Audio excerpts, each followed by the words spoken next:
Hello everyone, you're welcome to solve this nice algebra problem, which is x to the power of 6 plus 3x to the power of 3 plus 1. This is equal to y to the power of 4.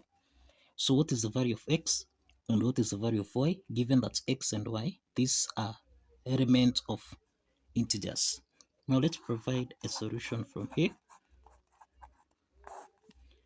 So we have x to the power of 6 plus 3 x to the power of 3, then plus 1. This is equal to y to the power of 4. Now the first step is to multiply by 4 on both sides. So let's multiply by 4 on both sides so that we can make this equation as a perfect square. So we have 4x to the power of 6, then plus 4 times 3x to the power of 3. This is 12x to the power of 3, then plus 4 times 1, this is 4, and this is equal to 4 times y to the power of 4, this is 4 y to the power of 4. Now we can write 4x to the power of 6, this is the same thing as 2x to the power of 3 raised to the power of 2, then plus 12x to the power of 3, this is the same thing as 2 times 2 x to the power of 3, then times 3, then plus we can express this 4 as 9 minus 9, then plus 4. This is equal to 4 y to the power of 4. So by introducing 9 minus 9, this does not change the equation.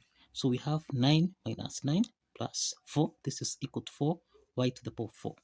Now here we have 2x to the power of 3 raised to the power of 2, then plus 2 times 2x to the power of 3 multiplied by 3, then plus we can express 9 as 3 to the power of 2, then minus 9 plus 4, this is minus 5, and this is equal to 4 y to the power of 4. The next step is that this particular part here, this is in the form of a squared plus b squared plus 2ab, which you can express as a plus b raised to the power of 2. Let's apply this algebraic identity so that now we have 2x to the power of 3, then plus 3 raised to the power of 2. This is equal to 4 y to the power of 4. Remember we have minus 5 here, so let's take minus 5 on the right hand side. So this becomes plus 5. Now the next step is let's take 4y to the power of 4 on the left hand side so that we have 2x to the power of 3 plus 3 raised to the power of 2, subtract 4 y to the power of 4, this is equal to 5.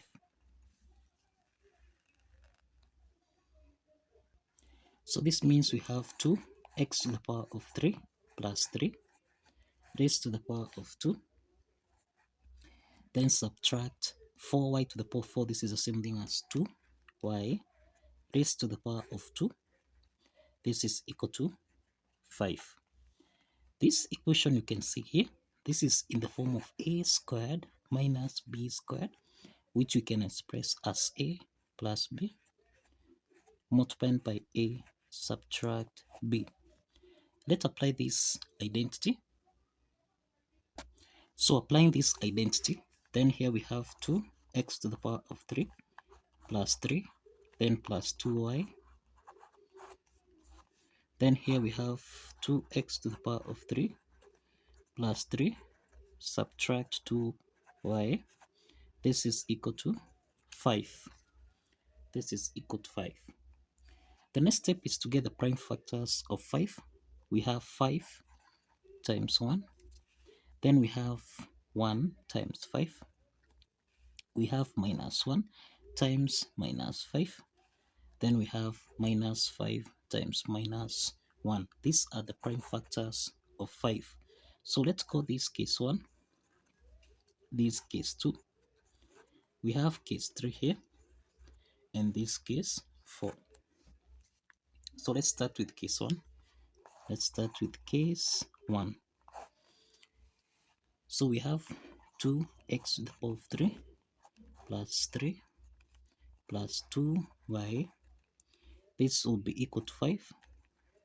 Then we have 2x to the power of 3 plus 3 subtract 2y. This will be equal to 1.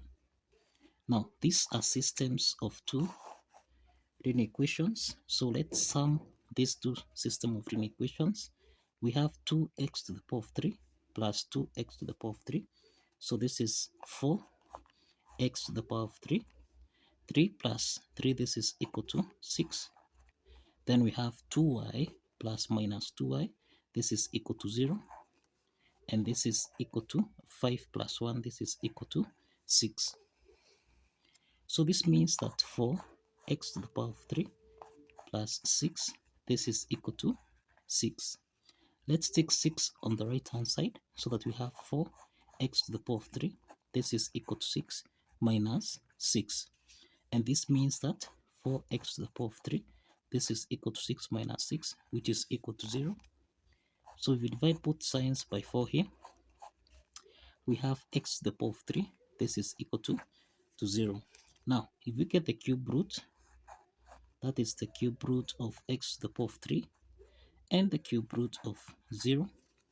This implies that x is equal to 0. X is equal to 0. So let's solve for the corresponding value of y when x is equal to 0. Now, when x is equal to 0, we can solve for y. So this is 2 times 0 to the power of 3 plus 3, then plus 2y. This is equal to 5. So this is 0 times 2, which is 0. Then we have 3 plus 2y. This is equal to 5. Let's take 3 on the right hand side. So we have 2y. This is equal to 5. Subtract 3. So this means that 2y, this is equal to 5 minus 3, which is equal to 2. So if you divide both signs by 2, then we have that y is equal to 1. So we have the first set of solution here, x comma y. This is equal to 0, 1. Now let's check case 2. Let's check case 2. In case 2, we have 2x to the power of 3 plus 3 plus 2y. This is equal to 1. Then we have 2x to the power of 3 plus 3 minus 2y. This is equal to 5. So again here, let's sum these two systems of linear equations. 2x to the power of 3 plus 2x to the power of 3, this is 4x to the power of 3 plus 3, this is 6. Then 2y plus minus 2y, this simplifies. Then 1 plus 5, this is equal to 6. So this is 4x to the power of 3. This is equal to 6 minus 6. And we have 4x to the power of 3. This is equal to 0. So if we divide both signs by 4, this results that x is equal to 0. X is equal to 0. So let's solve for y. We have 2x to the power of 3 plus 3 plus 2y. This is equal to 1. So we have x as 0. So this is 2 times 0 to the power of 3 plus 2y. This is equal to 1. So this is to mean that we have 3 plus 2y. This is equal to 1. Let's take 3 on the right hand side. So we have 2y is equal to 1 minus 3. So we have a 2y. This is equal to 1 minus 3, which is minus 2. So let's divide both signs by 2. And this means that y is equal to minus 2 over 2. This is negative 1. So we have x comma y. This is equal to 0 comma minus 1. So let's proceed to case 3. Let's proceed to case 3 from here. Now in case 3, we have 2x to the power of 3, then plus 3 plus 2i, this is equal to negative 1. And we have 2x to the power of 3 plus 3, subtract 2y, this is equal to negative 5. So again from here, let's add these two systems of linear equations. So this is 2x to the power of 3 plus 2x to the power of 3. This is 4x to the power of 3 plus 3 plus 3. This is 6. Then 2y plus minus 2y. This simplifies. Then minus 1 plus minus 6. This is minus 6. So this is 4x to the power of 3. This is equal to minus 6. Let's take plus 6 on the right hand side. So this becomes minus 6. And this means we have 4x to the power of 3. This is equal to negative 12. So we have 4x to the power of 3. This is equal to negative 12. So let's divide both sides by 4. And this means that x to the power of 3, this is equal to negative 12 over 4. This is negative 3. So this means that here, to solve for x, we get the cube root on both sides. This is equal to the cube root of negative 3. And even from here, this is not an integer solution. This will not give us an integer solution. This is not an integer solution. So case 3 is rejected. Case 3 is rejected. Case 3 is rejected. Let's proceed to the last case here. That is case 4. In case 4, we have 2x to the power of 3 plus 3 plus 2y. This is equal to negative 5. Then we have 2x to the power of 3 plus 3 minus 2y. This is equal to negative 1. So here we have two systems of linear equations, 2x to the power of 3 plus 2x to the power of 3. This is 4x to the power of 3. Then plus 3 plus 3, this is 6. 2y plus minus 2y, this simplifies. Then minus 5 plus minus 1, this is negative 6. So we have 4x to the power of 3. This is equal to negative 6 minus 6. This is equal to negative 12. Now, if you divide by 4 on both sides, this means that x to the power of 3, this is equal to negative 3.